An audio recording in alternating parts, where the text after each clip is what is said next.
Sir आपने बोला मैं कल की मेरे फ्रेंड को बोला, इससे मैंने एक फ्रेंड को बोला है मेरे, हाँ हाँ तो वो आज ज्वाइन करेगा, प्लीज उसे ज्वाइन कर लीजिए ना।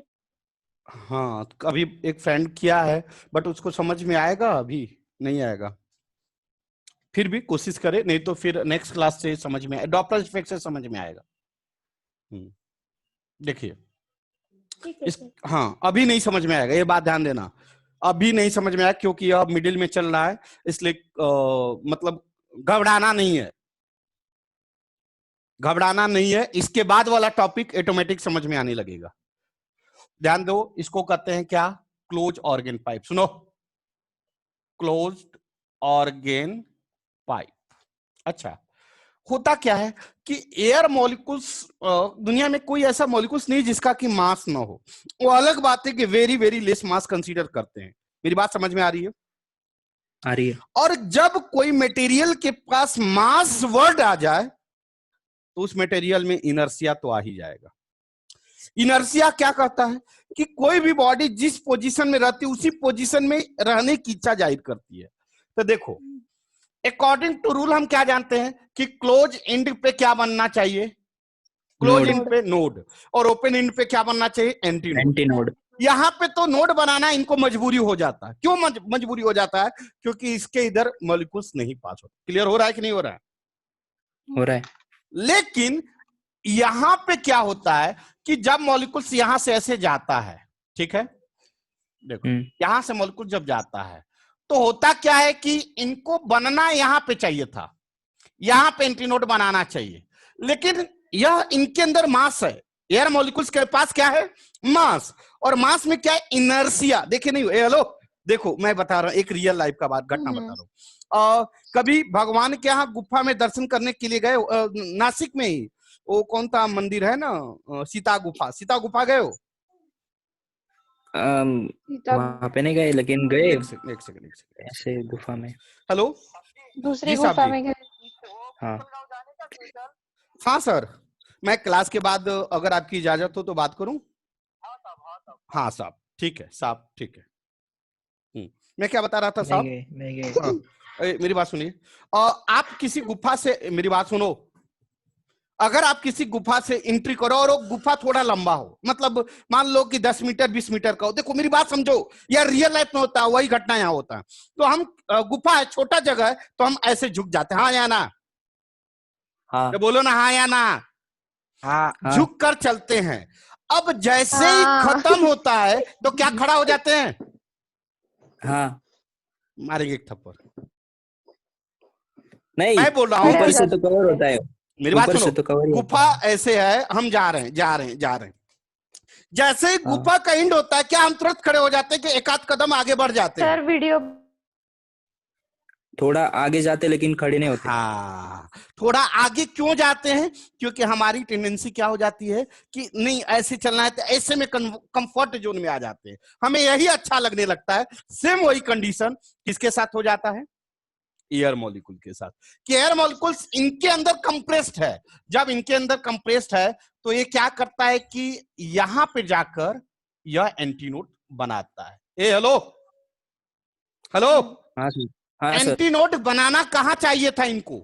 इनको कहां बनाना चाहिए था? यहां पे।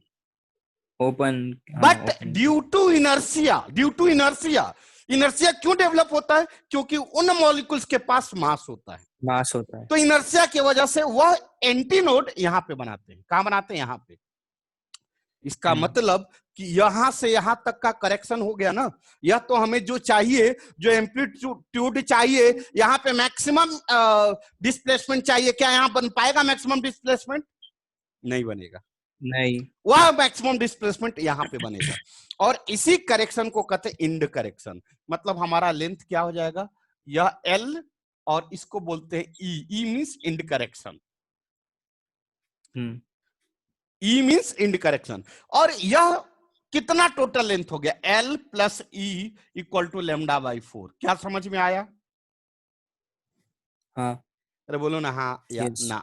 हाँ, समझा। सभी बच्चे, दिशा, हाँ सर। दिशा, यस सर। क्लियर हो रहा है नहीं हो रहा? सच सच बोलो। हो रहा है सर। हाँ बढ़ू आगे, तो इसको कहते हैं इंड करेक्शन। अब बताओ यह कौन सा फ्रीक्वेंसी है, फंडामेंटल फ्रीक्वेंसी या फर्स्ट हार्मोनिक, यही है ना? हाँ यही है। अगर मैं फर्स्ट इसको L1 बोलूं और सेकंड की बात करूं,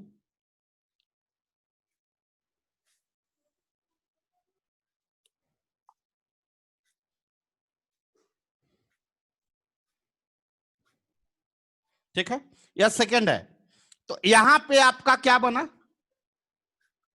एंटी नोड करेक्शन बनना कहां चाहिए हाँ। था, यहां पे। इस केस में क्या मैक्सिमम हो जाएगा, एल, एल रुको, ई एल, और यह क्या हो जाएगा, ई। इसको L1 बोले तो इसको L2 बोल दो, तो इसका फॉर्मूला क्या होगा, जल्दी बता दो, जल्दी बता दो, जल्दी बता दो। L2 प्लस किसका? L2 plus E L2 plus E equal to 3 lambda by 4 lambda 4 अरे वाह, 3 लैम्डा बाई 4। 4 क्लियर हुए, यस क्लियर हुए? इस तरह से हाँ। आप end correction close organ pipe में निकाल सकते हैं। समझ में आया क्या? अगर आपको बेटा रे अगर आपको लेंथ दिया हो और लैम्डा दिया हो तो इंड करेक्शन इसमें निकाल सकते हैं क्या? तो बोलिए ना हाँ या ना।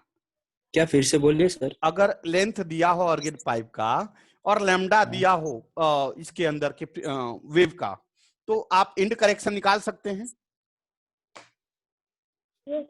अरे हाँ। फंडामेंटल होगा तो इसका फॉर्मूला ये हाँ। होगा, निकाल सकते हैं। सेकेंड निकाल हार्मोनिक होगा, निकाल थर्ड, सकते हैं। फिफ्थ हार्मोनिक होगा, सारे हार्मोनिक का आप निकाल सकते हो। उम्मीद कर रहा हूं कंसेप्ट क्लियर हुआ होगा। Yes sir. यह रहा क्लोज ऑर्गन सर पाइप। फिर से बताओ। फिर से बता रहा हूं, यह वाला या दोनों, शुरू से बता दूं बेटा, शुरू से बता दूं फिर? सर Yes, ये yes, लिखना sir. है, एक मिनट। लिख लीजिए, मैं बता देता हूं फिर से, मैं हाँ। बता देता हूं।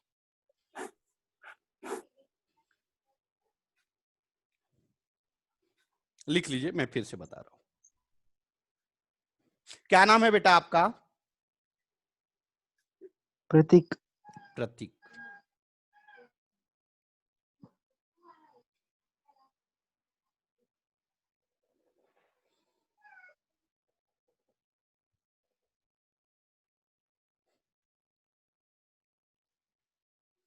चलिए मैं फिर से बता रहा हूं, रफ कर रहा हूं। टॉपिक का नाम है इंड करेक्शन। टॉपिक का नाम है, यह कौन सी इंड करेक्शन, किसकी बात कर रहा हूं अभी? Closed organ pipe. क्वेश्चन ये आता है कि यह इसका आवश्यकता क्यों पड़ता है, इंड करेक्शन की आवश्यकता क्यों पड़ता है? तो होता क्या है बेटा, अगर ऑर्गन पाइप की बात करते हैं तो उसमें एयर मॉलिक्यूल्स होते हैं। क्या होता है? Air molecules. वो एयर मॉलिक्यूल्स क्या करते हैं? कंप्रेशन एंड रेयर फ्रैक्शन करते हैं। क्लियर हो रहा है बेटा? जहां पे एयर मॉलिक्यूल्स कंप्रेशन एंड रेयर फ्रैक्शन करेगा, मतलब वो कौन सा वेव होगा? लॉन्गिट्यूडनल वेव होगा। क्लियर हुआ? इसका मतलब इसमें कौन सा वेव प्रोड्यूस होगा? लॉन्गिट्यूडनल वेव होगा। अब एयर मॉलिक्यूल्स, कोई ऐसा मॉलिक्यूल्स नहीं है जिसका कि मास ना हो, means air molecules it must have something mass, कुछ मास होगा। क्लियर हुआ? कुछ मास होगा। अच्छा बेटा रे, जब मास है तो उसके अंदर क्या होगा? इनर्शिया होगा। अगर मास कंसिडरेबल है तो इनर्शिया मस्ट बी कंसिडरेबल। अब मेरी बात सुनिए, अगर यह ऑर्गन पाइप है, ठीक है, यह ऑर्गन पाइप है, आप सभी लोग को पता है कि जहां क्लोज इंड होता है वहां पे क्या बनता है? नोड। और जहां ओपन इंड होता है वो क्या बनता है? Anti node. एंटी नोड का मतलब मैक्सिमम डिस्प्लेसमेंट, नोड का मतलब minimum displacement along the Y. अच्छा अब दूसरी पॉइंट बेटा रे, इसके अंदर का जो मॉलिक्यूल्स होगा, एयर मॉलिक्यूल्स, वह क्या फील करेंगे? कंप्रेशन। क्यों कंप्रेशन? क्योंकि देखिए यह इसका वॉल्यूम कांस्टेंट है। अब जब ये कंप्रेशन फील करेंगे और जैसे ही यहां पे आएंगे इसके सरफेस पे, क्या वो कंप्लीटली फ्री हो जाएंगे? नहीं नहीं होंगे। क्यों नहीं होंगे? क्योंकि इनकी आदत लग चुकी है कंप्रेस रहने की। क्यों लग चुकी है? क्योंकि उनके अंदर इनर्शिया है। तो यह यहां पे ना ओपन होकर कहां पे ओपन होंगे? थोड़ा सा आगे जाके। सिंपल वर्ड में स्कूल में जाते हो ना, हाँ या ना? स्कूल में जाते अब हो, नहीं जाते मतलब? जाते थे, मेरी बात सुनो, हाँ। स्कूल में जब जाते थे तो गर्लफ्रेंड से बात होना करना होता था, तो स्कूल में नहीं करते थे। क्यों नहीं करते थे? कंपटीशन टीचर्स और पेरेंट्स और फ्रेंड, इस सब की वजह से हम स्कूल में बात नहीं कर पाते थे। हम क्या चाहते थे? स्कूल से बात। क्या स्कूल के गेट पे हम खड़ा होके बात कर लेते थे? नहीं, क्योंकि देयर ऑल्सो क्या कंपटीशन होता था। फिर क्या करते थे? बगल के बर्गर की दुकान पे जाते थे, मतलब हम नहीं, आप समझ में आ रहा है क्या? तो वहां पे हाँ। जाकर आप फ्री फील करते थे, मतलब वहां गेट पे भी आपको क्या फील होता है? इनर्सिया। किसका इनर्सिया लगता है? स्कूल का। समझ में आ रहा है क्या? सेम घटना यहाँ होता है, सेम घटना यहाँ होता है। तो यहाँ पे आपको एंटी नोड ना बन करके, यहाँ पे एंटी नोड ना बन करके, एंटी नोड कहां बनता है एक्चुअल में? एंटी नोड कहां बनता है? इस पॉइंट, थोड़ा बाहर की तरफ। अब यहां पे जब एंटी नोड बनेगा बेटा, मतलब हमारा तो ऑर्गन पाइप यहीं तक है ना बेटा, लेकिन बना कहां? यहां। तो हमें यहां पे क्या चाहिए था? Maximum displacement. क्या मिला? नहीं मिला। नहीं। कहां मिला? यहां मिला। इसका मतलब हमें जो प्रॉपर्टी एग्जैक्ट यहां चाहिए था, वही प्रॉपर्टी यहां मिला। और इसी लेंथ को कहते हैं, इसी डिस्टेंस को कहते हैं एंड करेक्शन। क्या कहते हैं? And correction. क्लियर? सर, हाँ बोलिए ना। जो ये एंटीनोड मिलता है बाहर, तो वो उसका डिस्प्लेसमेंट मतलब वाई के लॉ अप्रोक्सीमेटली कितना होता है? नहीं क्या मतलब है? फिक्स होता है क्या नहीं उतने नहीं, उतने ऐसा डिस्टेंस कुछ नहीं, में? ऐसा कुछ हाँ, नहीं। ऐसा कुछ। इसका तो इक्वेशन होता है ना, जो बताया। चलो बढ़े आगे। तो यह लेंथ कितना हो जाएगा? टोटल लेंथ होना था एल, टोटल लेंथ होना था L, L equal to lambda by 4। Actual में यही होना था, बट ऐसा हुआ नहीं। क्यों नहीं हुआ? क्योंकि यहाँ पे एंड करेक्शन आ गया। टीचर्स देख लिए बात करते हुए। चलिए, और यही चीज या फंडामेंटल या फर्स्ट हार्मोनिक होगा। सेकंड हार्मोनिक में या डबल आपको अब बता चुके हैं। Second harmonic, third. अच्छा बेटा, सेकंड हार्मोनिक थर्ड हार्मोनिक बता दूं फिर से आपको?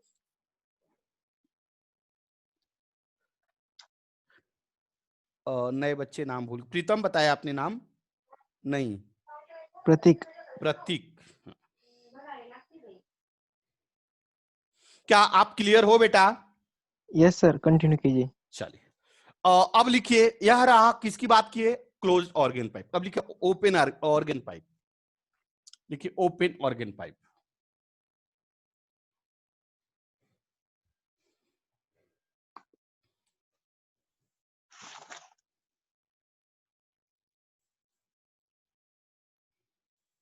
What is this? Open organ pipe. यहां पे क्या होगा बेटा?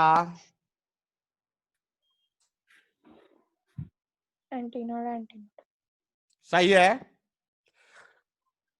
बनना यही चाहिए। और हम इसके बारे में, यह कितना होता है? L/4, L/4, मतलब यह total lambda length by 2। Lambda by lambda 2 by 2। होता है, यही हम जानते हैं।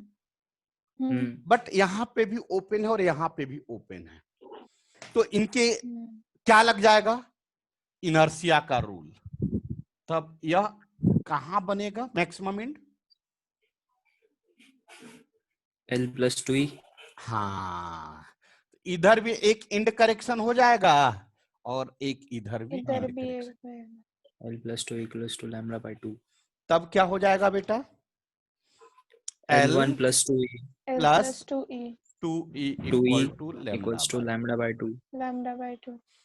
विशेष भावनाओं को समझो। Bhavna is not my girlfriend. चलिए, हो गया। Yes। इसके बाद यह फर्स्ट, ये क्या था? फर्स्ट हार्मोनिक या फंडामेंटल? ठीक है, फंडामेंटल। आगे आप कर ही सकते हो, आगे आप कर लेना प्लीज। हाँ सर।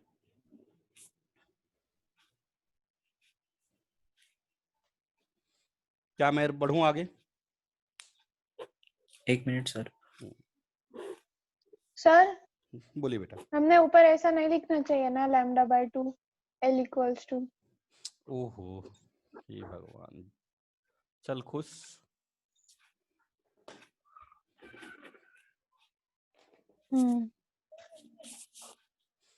चलो लास्ट टॉपिक इस चैप्टर का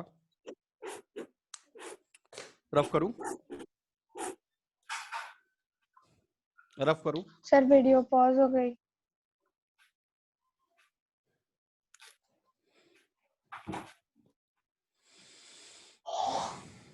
अब दिखा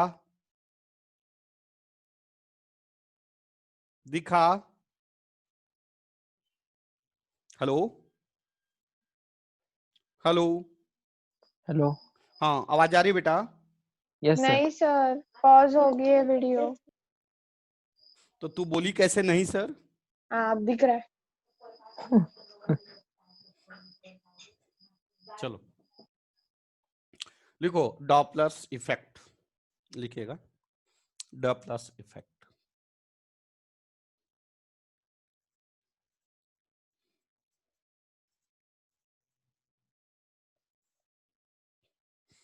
मेरी बात समझिए, पहले समझते हैं फिर इसको आगे बढ़ेंगे। ये डॉपलर्स इफेक्ट क्या है पहले डिफिनेशन समझाते हैं, उसके बाद फिर एग्जांपल बताएंगे। सर आप क्या कह रहे थे कुछ? भारत माता की जय। चल आगे बढ़। सुनो मेरी बात सुनिए। देखो यहाँ पे अगर सुनो मेरी बात, अगर मैं बोल रहा हूं, मेरे वर्ड पे ध्यान दीजिए, अगर मैं बोल रहा हूं तो आप सुन रहे हो,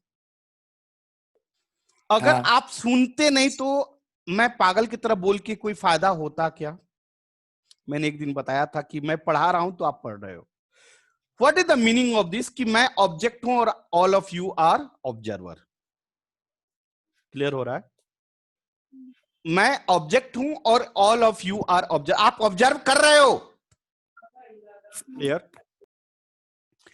अब ऑब्जेक्ट एंड ऑब्जर्वर के बीच में वर्ड पे ध्यान दो प्लीज प्लीज प्लीज, यह क्लियर हो जाएगा। तो एक क्वेश्चन हमेशा आता है जेईई नीट में, हर साल एक क्वेश्चन आता है, प्लीज कंसंट्रेट होके सुनो। Object and observer, object means produce करने वाला, ऑब्जर्वर मीन्स सुनने वाला। ठीक है? तो ऑब्जेक्ट एंड ऑब्जर्वर की रिलेटिव मोशन का मतलब एक दूसरे के रिस्पेक्ट में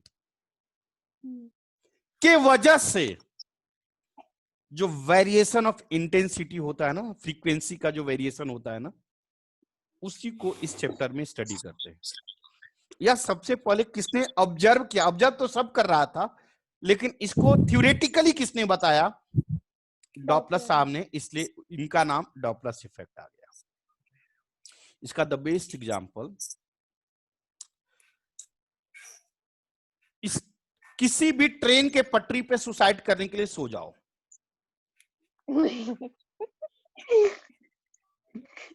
ट्रेन का ड्राइवर जब देखेगा कि नहीं सुसाइड करने के मूड में हो तो क्या करेगा? हॉर्न मारेगा। हॉर्न बजाएगा। और हॉर्न बजाते हुए ऐसा नहीं कि वहां पे रुकेगा कि ये भागेगा तब हम आगे बढ़ेंगे, नहीं। हॉर्न बजाते हुए पास में आएगा, गाड़ी आती जाएगी। मतलब ऐसा थोड़ा है कि आपके पास आ रहा है तो 2 4 5 हॉर्न लगा दिया ट्रेन में, ऐसा किया क्या? नहीं। हॉर्न वही था, फ्रीक्वेंसी भी वही थी, लेकिन आपको सुनाई, जो ऑब्जर्व हो रहा था वह डिफरेंट वे में हो रहा था। पहले जब ट्रेन दूर थी तो ऑब्जर्विंग ऑफ फ्रीक्वेंसी कम था। मेरी बात समझ में आ रही है आप लोग को? इंटेंसिटी कम ज्यादा है ना। हाँ, और जैसे ही पास आया तो फ्रीक्वेंसी ऑफ ऑब्जर्वेशन ज्यादा। क्लियर हो रहा है कि नहीं हो रहा है? हाँ हो रहा है। यहां पे ऑब्जर्विंग फ्रीक्वेंसी, 2 वर्ड आ रहा है, मेरी बात समझिए प्लीज। ऑब्जर्विंग फ्रीक्वेंसी और प्रोड्यूसिंग फ्रीक्वेंसी 2 वर्ड है। ऑब्जर्विंग फ्रीक्वेंसी कौन? जो सुसाइड कर रहा था उसने ऑब्जर्व किया। और प्रोड्यूसिंग फ्रीक्वेंसी कौन? ट्रेन के द्वारा जो साउंड प्रोड्यूस किया गया। ऐसा नहीं हो रहा है कि ट्रेन जब नजदीक आ रही है तो उसको तेज आवाज दे रही है, ऐसा नहीं है।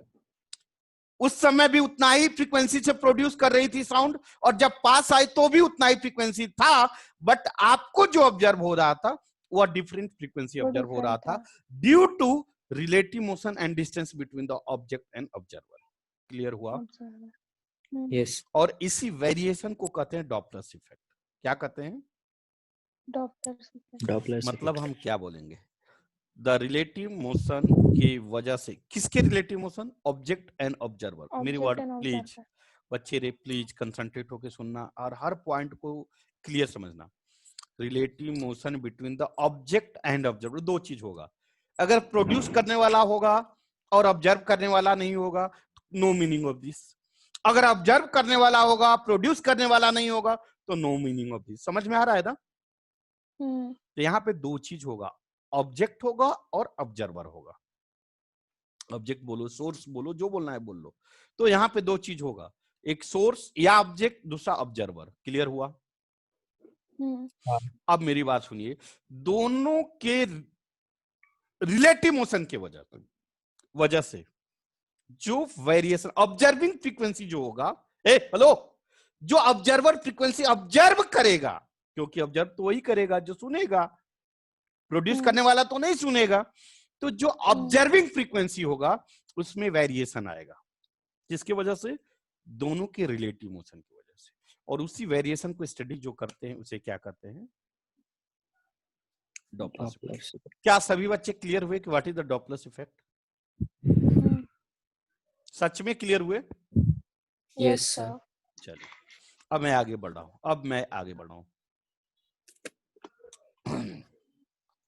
यहाँ पे क्या क्या वर्ड है? ए दिशा, प्रीतम, Yes, sir. Yes, sir. और यहाँ पे क्या क्या वर्ड आया?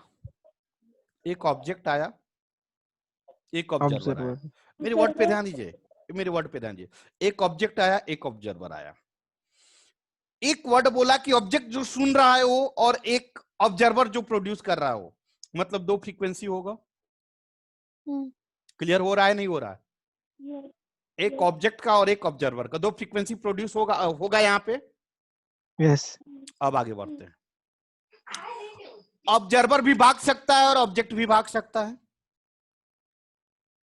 Yes. अरे हाँ या ना? यस हाँ Yes. तो इसका मतलब दो वेलोसिटी होगा। हम्म, अरे हाँ या ना? एक हाँ। हुआ ऑब्जर्विंग, दो फ्रीक्वेंसी, दो velocity.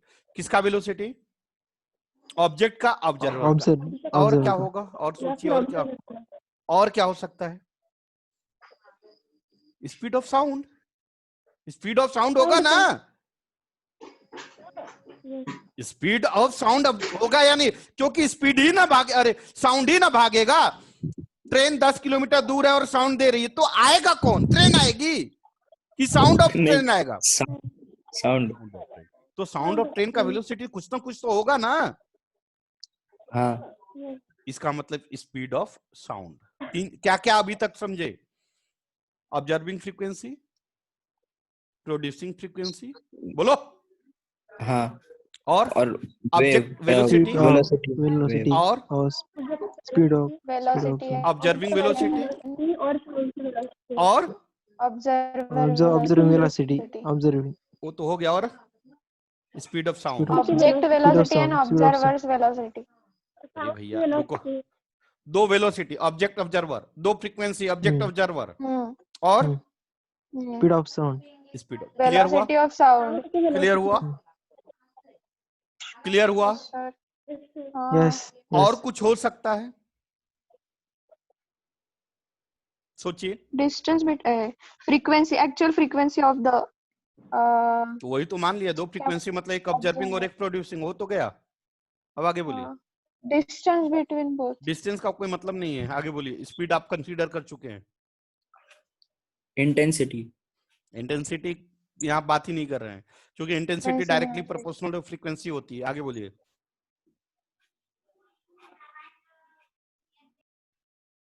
Difference between their speeds. कोई बच्चा? चलो नहीं समझ में आ रहा। सुनो, कभी तूफान में आवाज किए हो? नहीं। हवा बहुत तेज बह रही हो और आवाज करो, आप देखोगे कि आपका साउंड हवा के डायरेक्शन में तेज बहुत दूर तक जाएगा, उसका स्पीड बढ़ जाएगा। नहीं समझे? समझे या नहीं समझे? ट्रेन समझा। और ऑब्जर्वर के बीच में क्या आता है? Medium, air. एयर। अगर एयर का स्पीड बढ़े या घटे तो फर्क पड़ेगा साउंड फ्रीक्वेंसी, ऑब्जर्विंग फ्रीक्वेंसी पे या नहीं? हाँ पड़ेगा। हाँ पड़ेगा पड़ेगा। अगर मीडियम का वेलोसिटी टुवर्ड्स द ऑब्जर्वर हो तो क्या होगा? फ्रीक्वेंसी ज्यादा वेलोसिटी होगी, ऑफ साउंड ज्यादा होगा। फ्रीक्वेंसी हाँ, ज्यादा और Increase कर ऑब्जर्व जाएगी। और ठीक अपोजिट हो तो कम होगी। तब बताइए क्या क्या Increase हो हमने जाएगी। डॉपलर इफेक्ट में किसके किसके में रिलेशन जानना है? बताइए जल्दी। फ्रीक्वेंसी ऑफ द ऑब्जर्वर, हाँ, frequency And- of the observer, बाद में वेलोसिटी ऑफ साउंड मारेंगे। वेव। पहले फ्रीक्वेंसी की बात कर रहे थे, फ्रीक्वेंसी खत्म कर, अच्छा, खिचड़ी बना रहा है। फ्रीक्वेंसी ऑफ ऑब्जर्वर और फ्रीक्वेंसी ऑफ प्रोड्यूसर। हाँ ठीक, तो हो गया। वेलोसिटी, हाँ, वेलोसिटी ऑफ साउंड वेव, दोनों का, ऑब्जर्वर और प्रोड्यूसर का, और effect of air.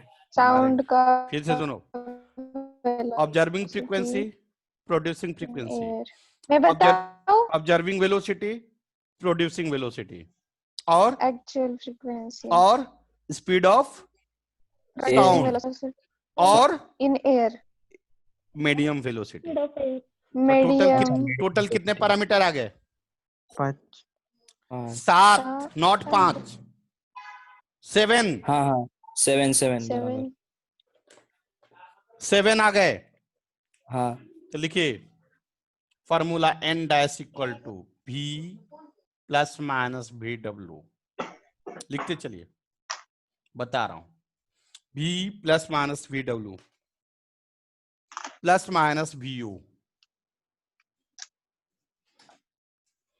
v plus minus V W plus minus B S. लिखिए तो,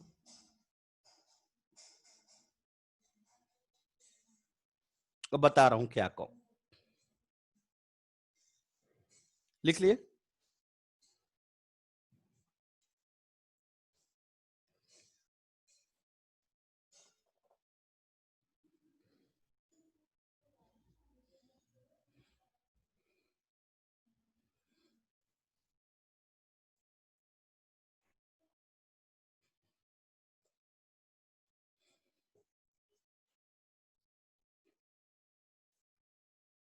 n डैश क्या है?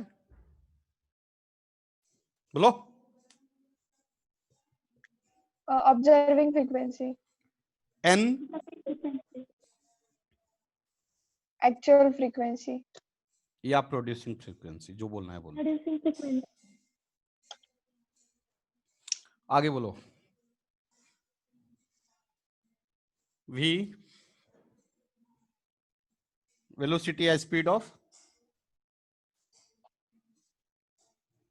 साउंड। आगे बोलो। B W speed of wind या मीडियम, जो बोलना है बोल दो।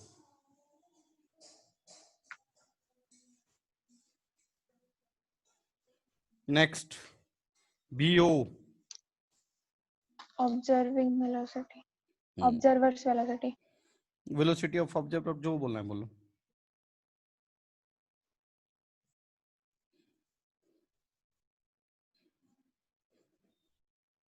नेक्स्ट ऑब्जर्वर, ऑब्जर्विंग नहीं सर वो बराबर है, वो बराबर है, ये गलत है नीचे। नहीं वो भी सही है, अरे वाह, वो भी सही है। मेरे को अंग्रेजी आ गया। B S B S velocity of sound in air, source, Velocity of source. Source या वेलोसिटी ऑफ सोर्स, हाँ प्रोड्यूसर या जो बोलना है बोलो। Producer. Right. क्या आप सभी लोग को कंसेप्ट क्लियर हुआ? Yes. Yes. हाँ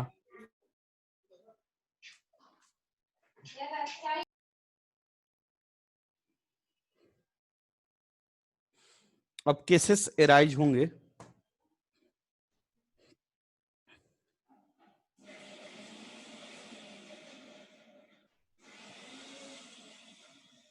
क्या मैं रफ करूं?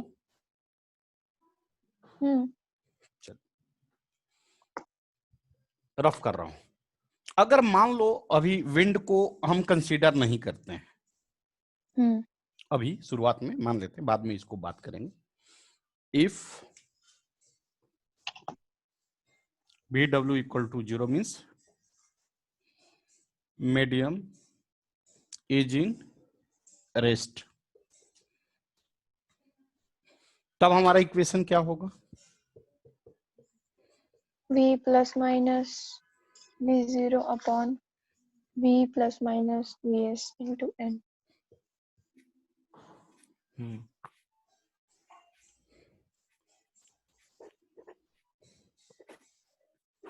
अब इसमें पहले केस पढ़ लेते हैं, फिर आगे बढ़ते हैं। भाई केस तो नहीं पढ़ पाएंगे शायद, टाइम खत्म हो गया। 3 मिनट बाकी है। 3 मिनट? तुम्हारे घड़ी है कि घोड़ा है रे? मैं लेट ज्वाइन हुई होगी सर, ऑब्वियसली। 1 मिनट 40 सेकंड बचे हैं मेरे पास। सर हाँ बोल बेटा। 5 मिनट बाकी है बस, 5 या 4 कुछ तो। देखो देखो इसकी घड़ी। बराबर है रे, चलो देख तू, 5 या 4 मिनट नहीं। आज मैं रीज्वाइन नहीं करने के मूड में हूँ। ठीक है सर। ठीक है ना? ठीक है। स्वानंद को तो एकदम अच्छा है नहीं? VU से plus minus VS by V plus minus VO into N। ध्यान देना प्लीज। फर्स्ट केस मैं रफली थोड़ा बता देता हूँ जब तक टाइम, अब नहीं है टाइम यार। देखो नहीं बता पाऊंगा क्योंकि थोड़ा सा लंबा जाएगा, कल बताऊंगा। अरे कल नहीं, मंडे को। अच्छा ए प्रीतम बेटा, प्रतीक प्रीतम जो भी है बेटा, तेरे को थोड़ा बहुत सर। समझ, हाँ समझ में आया बेटा? वो सर लिंक लग रही है सर। लग रही है ना, तो मंडे को और लग जाएगी, टेंशन ना ले। मंडे तक और समझ में आएगा, और मंडे को क्लास होगा तो थोड़ा बहुत और लिंक लगाऊंगा, ठीक है ना? सर शेड्यूल क्या होता है sir? Monday to Saturday 7 to 8। और अगर और कुछ पढ़ना है तो आप उससे पूछ लेना, दिशा से, वो बता देगी सारी। मॉर्निंग में भी होता है, मॉर्निंग में चल रहा है, क्या चल रहा है, फ्रिक्शन चल रहा है, नहीं सर्कुलर मोशन चल रहा है। इवनिंग में स्टार्ट होने वाला है, क्या स्टार्ट होने वाला है, ग्रेविटेशन शायद स्टार्ट